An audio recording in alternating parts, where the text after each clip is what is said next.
नमस्कार साथियों, क्या आपने कभी सोचा है कि आत्मा गर्भ में कैसे प्रवेश करती है? क्या जन्म से पहले आत्मा सब कुछ जानती है? क्या गर्भ में रहते हुए जीव अपने पिछले जन्मों को याद रखता है और जन्म लेते ही वह सब कुछ क्यों भूल जाता है? महर्षि अष्टावक्र ने राजा जनक को इस प्रश्न का ऐसा उत्तर दिया जो जन्म और मृत्यु के संपूर्ण रहस्य को खोल देता है। अंत तक अवश्य देखिए, क्योंकि इस ज्ञान के बाद जीवन को देखने का आपका दृष्टिकोण हमेशा के लिए बदल सकता है।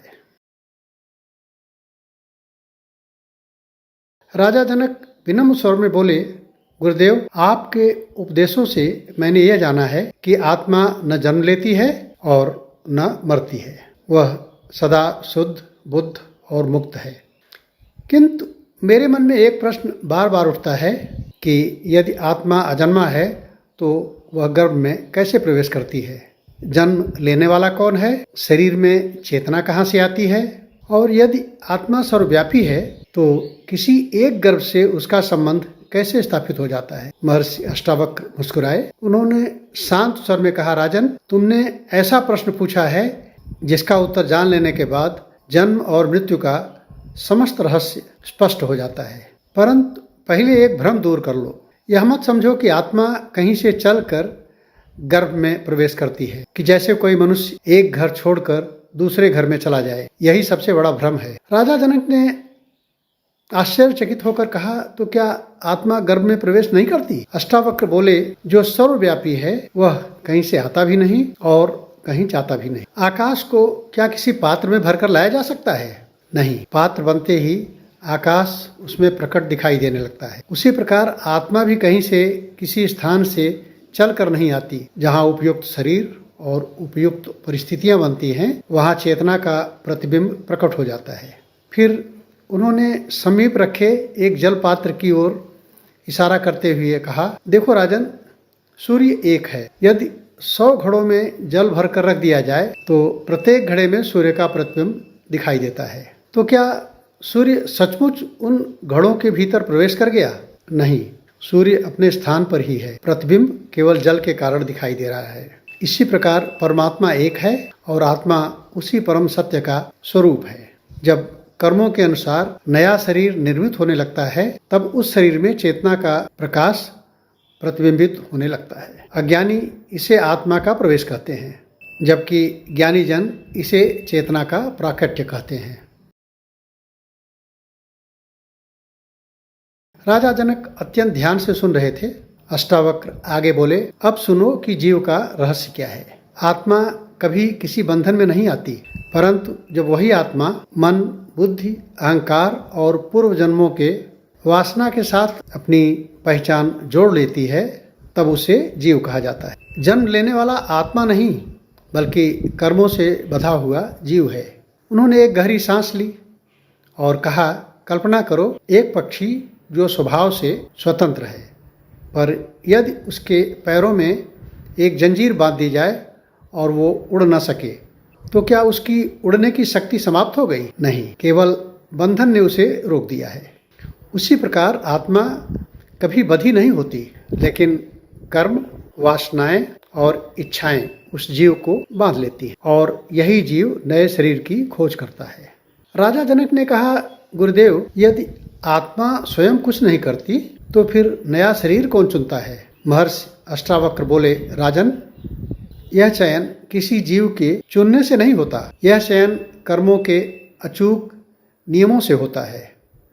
जिस प्रकार जिस बीज को जिस भूमि, जल और ऋतु की आवश्यकता होती है, प्रकृति उसे उसी स्थान पर पहुंचा देती है। उसी प्रकार जीव अपने संचित कर्मों के अनुसार उसी माता पिता के पास पहुंचता है जहां उसे उसके कर्मों का फल भोगना संभव होता है। उन्होंने आगे कहा, समझो कोई किसान गेहूं का बीज बोए और धान के फसल की अपेक्षा करे, तो क्या ऐसा होगा? कभी नहीं। प्रकृति प्रत्येक बीज को उसी के स्वभाव के अनुसार फल देती है। कर्म भी ऐसे ही हैं, वे कभी भूल नहीं करते। फिर अष्टावक्र कुछ क्षण मौन रहे। उनका स्वर और गंभीर हो गया और बोले, जब किसी स्त्री और पुरुष का मिलन होता है तब केवल शरीर का निर्माण प्रारंभ होता है। उस समय यह तय नहीं होता कि उस गर्भ से कौन सा जीव जुड़ेगा। असंख्य जीव अपने अपने कर्मों के अनुसार अवसर की प्रतीक्षा करते हैं। जब समय, कर्म और प्रकृति यह तीनों एक साथ मिलते हैं, तब किसी एक जीव का सूक्ष्म शरीर उस बनने वाले शरीर से संबंध स्थापित कर लेता है। उन्होंने स्पष्ट किया, राजन ध्यान रखना कि यह कोई यात्रा नहीं है कि आत्मा आकाश से उड़कर गर्भ में आ जाए। यह कर्म और चेतना का अदृश्य संयोग है। राजा जनक की आंखों में आश्चर्य और जिज्ञासा दोनों थी। उन्होंने पूछा, गुरुदेव, यदि सब कुछ कर्म के अनुसार होता है तो क्या माता पिता केवल माध्यम हैं? अष्टावक्र ने उत्तर दिया, हाँ राजन, माता पिता पूजनीय हैं क्योंकि वे शरीर प्रदान करने का माध्यम बनते हैं, परंतु किस जीव को कौन सा शरीर मिलेगा इसका निर्णय केवल कर्म करते हैं। प्रकृति कभी पक्षपात नहीं करती। लेकिन राजा जनक के मन में अभी भी एक प्रश्न शेष था। उन्होंने कहा, यदि जीव गर्भ से जुड़ जाता है तो गर्भ के भीतर उसे क्या अनुभव होता है? क्या उसे अपने पूर्व जन्म याद रहते हैं? क्या वह जानता है कि वह कौन है? महर्षि अष्टावक्र ने मुस्कान के साथ कहा, राजन, यही सबसे गहरा रहस्य है। गर्भ केवल शरीर बनने का स्थान नहीं है, बल्कि कर्म, स्मृति और माया के अद्भुत मिलन का क्षेत्र है। इसका रहस्य सुनकर तुम्हारा जन्म और मृत्यु के प्रति समस्त जो भ्रम है वो समाप्त हो जाएगा। अष्टावक्र बोले, राजन, अब उस रहस्य को सुनो जिसे जान लेने के बाद मनुष्य समझ जाता है कि जन्म केवल जीव का शरीर धारण करना होता है, आत्मा का नहीं।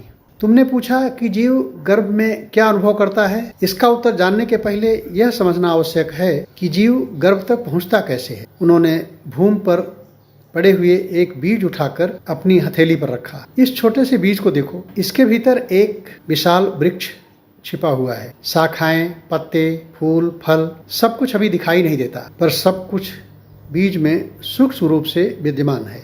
उचित समय मिलने पर वही प्रकट हो जाता है। इसी प्रकार जीव भी अपने साथ केवल चेतना ही नहीं बल्कि अनगिनत जन्मों के संस्कार, इच्छाएं, अधूरी कामनाएं और कर्मों के बीज लेकर चलता है। यह सब उसके सूक्ष्म शरीर में निहित रहते हैं। राजा जनक ने पूछा, गुरुदेव, यदि ऐसा है तो क्या प्रत्येक जीव अपने पिछले जन्मों का इतिहास लेकर अपने साथ चलता है?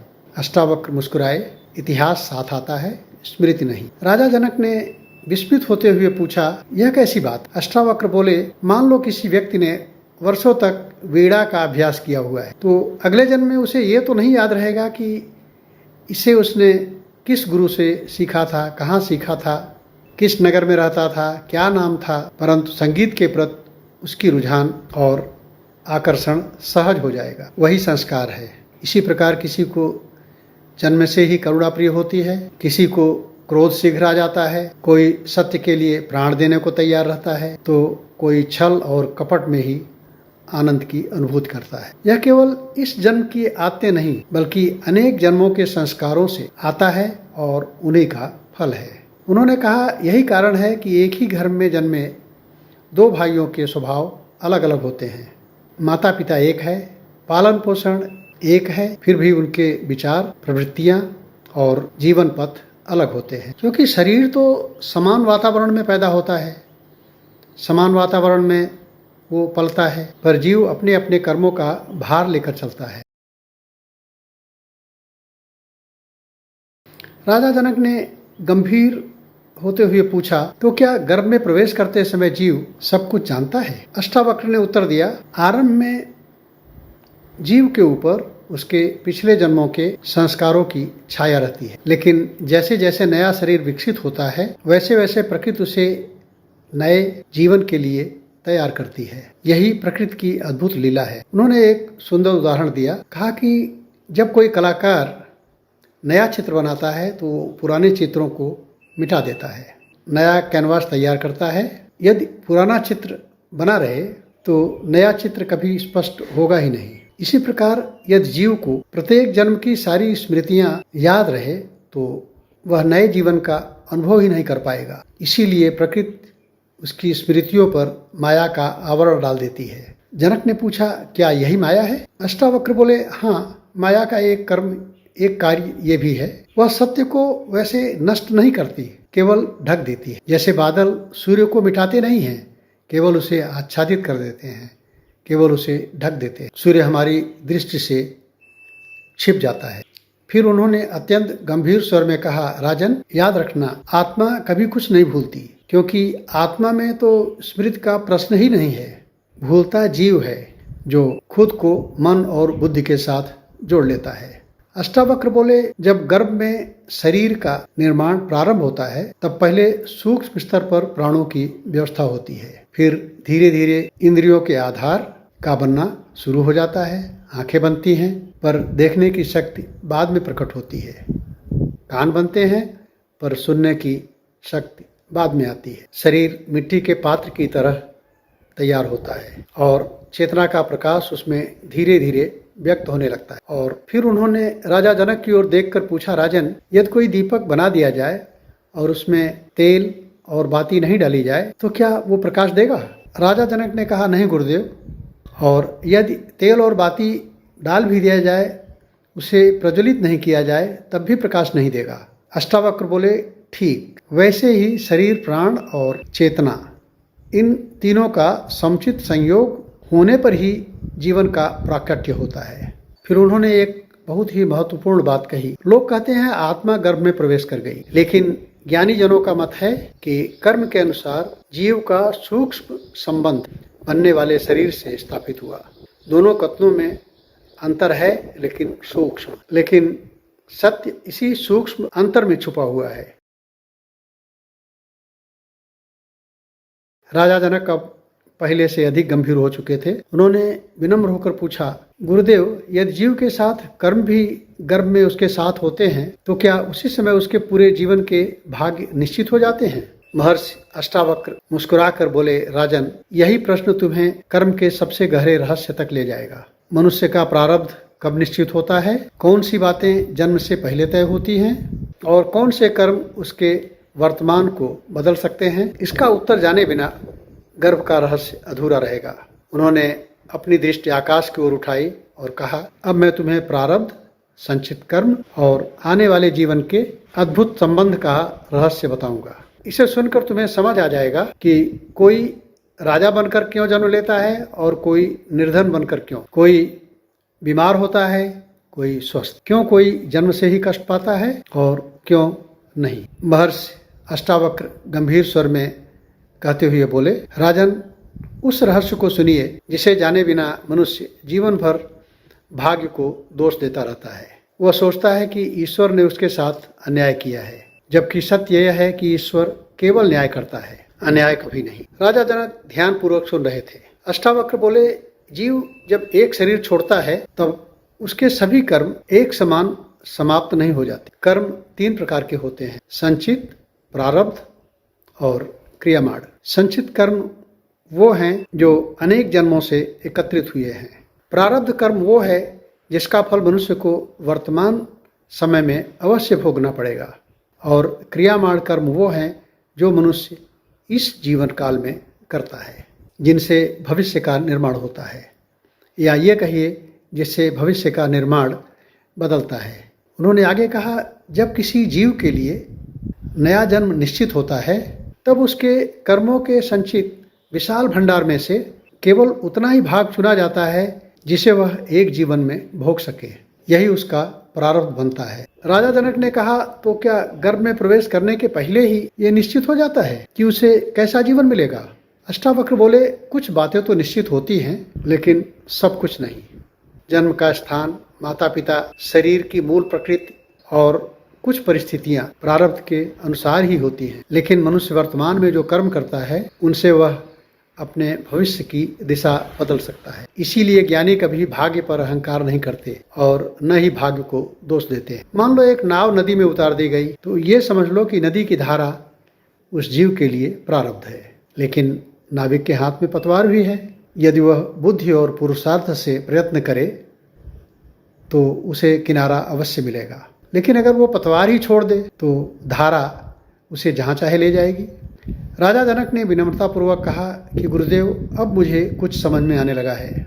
कि गर्भ केवल शरीर बनने का स्थान नहीं है, बल्कि कर्मों के यात्रा का एक नया आरंभ है। अष्टावक्र मुस्कुराए और उन्होंने कहा, हाँ राजन, लेकिन एक बात और समझो, जिस समय गर्भ जीव से जुड़ता है उसी समय से उसके चारों ओर माया का सूक्ष्म आवरण भी बनने लगता है। यही आवरण उसे नए शरीर, नए परिवार और नए संसार से जोड़ता है। उन्होंने शांत स्वर में कहा, धीरे धीरे गर्भ में शरीर विकसित होता है, इंद्रियां बनती हैं, प्राण स्थिर होते हैं, मन सक्रिय होने लगता है, लेकिन जीव अपने पुराने संस्कारों को अपने भीतर लिए रहता है। लेकिन नए शरीर के कारण उसकी अभिव्यक्ति बदल जाती है। यही कारण है कि कोई बालक जन्म से ही शांत और कोई अत्यंत चंचल तथा कोई करुणामय या क्रोधी। राजा जनक ने पूछा, क्या गर्भ में जीव को अपने पिछले जन्मों का ज्ञान रहता है? अष्टावक्र बोले, कुछ समय तक संस्कारों का प्रभाव सूक्ष्म रूप में रहता है, पर जैसे जैसे शरीर पूर्ण होता है माया का आवरण मोटा होता जाता है। जन्म के क्षण तक पहुँचते पहुँचते अधिकांश जीव अपने वास्तविक स्वरूप को भूल जाते हैं। वे स्वयं को शरीर मानने लगते हैं। उन्होंने कहा, यही संसार का सबसे बड़ा विस्मरण है। मनुष्य अपने घर का रास्ता नहीं भूलता, अपने मित्रों को नहीं भूलता, पर अपने वास्तविक स्वरूप को भूल जाता है। यही अज्ञान है। फिर अष्टावक्र अपनी उंगली से अपने हृदय की ओर इशारा करते हुए बताए, याद रखो राजन कि आत्मा न ही कभी गर्भ में बंद होती है और न ही शरीर में कैद होती है। बंधन तो केवल जीव का है जो स्वयं को शरीर समझे बैठा है। राजा जनक की आंखों में आंसू आ गए। उन्होंने कहा, गुरुदेव, यदि आत्मा कभी बंधती ही नहीं तो फिर मोक्ष किसका होता है? महर्षि अष्टावक्र ने मधुर मुस्कान के साथ उत्तर दिया, यही तो अंतिम रहस्य है कि आत्मा का मोक्ष नहीं होता, क्योंकि आत्मा तो सदैव मुक्त ही है। मोक्ष उस भ्रम का होता है जिसमें जीव स्वयं को शरीर मान बैठा है। जिस दिन यह अज्ञान समाप्त हो जाता है उसी दिन जन्म और मृत्यु का भय भी समाप्त हो जाता है। कुछ देर बाद राजा जनक पुनः हाथ जोड़कर निवेदन किए कि गुरुदेव, आपने बताया कि जीव कर्मों के अनुसार गर्भ से जुड़ता है, शरीर बनता है और माया उसे ढक देती है, पर मेरे मन में अब एक और प्रश्न उठ रहा है कि गर्भ में 9 महीने तक जीव क्या अनुभव करता है? क्या वह ईश्वर का स्मरण करता है? क्या उसे अपने कर्मों पर पश्चाताप होता है? और जन्म लेते ही वह सब कुछ क्यों भूल जाता है? महर्षि अष्टावक्र ने शांत दृष्टि से राजा जनक की तरफ देखा और कहा, राजन, यह रहस्य और भी गहन है। अब मैं तुम्हें गर्भ के भीतर जीव की अवस्था, उसके अनुभव और जन्म के क्षण में होने वाले सबसे बड़े विस्मरण, इन सब का रहस्य बताऊंगा। ये सुनकर तुम्हारे सारे संदेह समाप्त हो जाएंगे। राजा जनक की तरफ महर्षि अष्टावक्र ने शांत भाव से देखा। उनकी आंखों में करुणा और वाणी में ऐसा तेज जो केवल सत्य का अनुभव करने वाले की ही अवस्था में होता है। उन्होंने कहा, राजन, तुमने पूछा कि गर्भ के भीतर जीव क्या अनुभव करता है। यह रहस्य अत्यंत सूक्ष्म है। इसे केवल तर्क से नहीं बल्कि ध्यान की दृष्टि से समझा जा सकता है। सबसे पहले ये जान लो कि गर्भ कोई साधारण स्थान नहीं है। ये वो स्थान है जहाँ जीव एक नया शरीर धारण करता है, एक नए शरीर का आकार बनता है, जहाँ कर्म अपने फल का रूप धारण करती है और जहाँ जीव अपने आगे के जीवन की पहली यात्रा का शुभारंभ करता है। राजा जनक ने विनम्र होकर कहा, गुरुदेव, क्या जीव गर्भ में अकेला रहता है? अष्टावक्र बोले, नहीं राजन, वहाँ वो अपने साथ अपने कर्म, संस्कार, वासनाएं और सूक्ष्म प्रवृत्तियां, इन सब के साथ होता है। शरीर छोटा होता है पर कर्मों का भार उसके साथ रहता है। जिस प्रकार एक छोटा सा बीज अपने भीतर एक विशाल वृक्ष को और उसकी संभावनाओं को छुपा के रखता है, उसी प्रकार गर्भस्थ जीव अपने भीतर अनेक जन्मों की यात्रा का संस्कार लेकर आता है। उन्होंने आगे कहा कि प्रारंभिक अवस्था में तो गर्भस्थ शरीर अत्यंत सूक्ष्म होता है, इंद्रियां पूर्ण विकसित नहीं होती हैं, लेकिन जीव का सूक्ष्म संबंध उस शरीर से स्थापित हो चुका होता है। वह स्वयं को अभी पूर्ण रूप से व्यक्त नहीं कर सकता, लेकिन उसके संस्कार मौन रूप से उसके साथ हैं। राजा जनक ने कहा, तो क्या उस समय जीव को अपने पूर्व जन्मों के चीजों का ज्ञान रहता है? महर्षि अष्टावक्र कुछ क्षण मौन रहे और फिर बोले, राजन, स्मृति और संस्कार दोनों में अंतर है। स्मृति तो शब्दों और घटनाओं की होती है, जबकि संस्कार स्वभाव का निर्माण करते हैं। गर्भ के अंदर जीव के भीतर पिछले जन्मों के अनेक छाप रहती है। उसे ये अनुभव होने लगता है कि उसने अनगिनत बार जन्म लिया है, अनगिनत बार मृत्यु का अनुभव किया है, सुख भी पाया है और दुख भी। लेकिन जैसे जैसे शरीर विकसित होता है, माया का आवरण उन्हें ढकने लगती है। उन्होंने उदाहरण दिया, जैसे प्रातःकाल सूर्य निकलने से पहले तारे स्पष्ट दिखाई देते हैं, पर सूर्य के उदय होते ही वे हमारी दृष्टि से ओझल हो जाते हैं। तारे नष्ट नहीं होते, केवल दिखाई देना बंद हो जाता है। उसी प्रकार पिछले जन्मों की स्मृतियां भी पूर्णतः नष्ट नहीं, वे केवल माया के आवरण में छिपी होती हैं। राजा जनक ने गहरी सांस ली। अष्टावक्र आगे बोले, कभी कभी गर्भस्थ जीव अपने कर्मों का सूक्ष्म बोध भी करता है। उसे अनुभव होता है कि जिन इच्छाओं ने उसे बांधा है वही उसे पुनः इस संसार में ले आई हैं। वह सोचता है कि काश मैंने सत्य का मार्ग अपनाया होता, काश मैंने लोभ, क्रोध और अहंकार का त्याग किया होता। लेकिन यह जागृति स्थायी नहीं होती। प्रकृति तो उसे नए जीवन के लिए तैयार करती है। उन्होंने गंभीर स्वर में कहा, राजन, मनुष्य समझता है कि जन्म केवल आनंद का आरंभ है, लेकिन ज्ञानी जानते हैं कि जन्म कर्मों की अधूरी यात्रा का अगला चरण है। जनक ने पूछा, क्या जीव गर्भ में ईश्वर का स्मरण करता है? तो महर्षि अष्टावक्र का जवाब था कि प्रारंभ में जब संसार की चकाचौंध नहीं होती और जब जीव का मन अपेक्षाकृत शांत रहता है, उस समय उसका संबंध अपने मूल स्रोत से बहुत निकट होता है। लेकिन जैसे जैसे शरीर, मन और इंद्रियां विकसित होते हैं, उसका आकर्षण संसार की ओर बढ़ने लगता है। यही कारण है कि जन्म लेते ही शिशु रोता है। यह केवल शारीरिक पीड़ा के कारण नहीं, बल्कि एक नए संसार में प्रवेश इसका कारण है, जहां उसे फिर से कर्म, मोह और माया का सामना करना होगा। राजा जनक गंभीर हो गए। उन्होंने कहा, गुरुदेव, यदि ऐसा है तो क्या कोई मनुष्य इस चक्र से मुक्त हो सकता है? अष्टावक्र मुस्कुराए। राजन, यही प्रश्न तुम्हें मोक्ष के द्वार तक ले जाएगा, लेकिन उससे पहले तुम्हें यह समझना होगा कि गर्भ के 9 महीनों में जीव किन किन अवस्थाओं से गुजरता है और जन्म के क्षण में ऐसा क्या होता है कि वह अपने वास्तविक स्वरूप को पूर्णतः भूल जाता है। महर्षि अष्टावक्र ने शांत स्वर में कहना आरंभ किया, राजन, अब गर्भ के भीतर की उस यात्रा को सुनो जिसे संसार की कोई आंख नहीं देख सकती। यह यात्रा मौन है, परंतु इसी मौन में जीवन का सबसे बड़ा रहस्य छुपा हुआ है। जब जीव कर्म के अनुसार गर्भ से जुड़ जाता है, तब प्रकृति उसके लिए नए शरीर की रचना करने लगती। दिन प्रतिदिन अंगों का निर्माण होता है, हृदय धड़कने लगता है, प्राणों का प्रवाह शुरू हो जाता है। धीरे धीरे मन उस शरीर के साथ अपना संबंध स्थापित कर लेता है। लेकिन यह मत समझना कि उसी क्षण आत्मा बदल जाती। आत्मा तो सदा एक रस, शुद्ध और अचल है।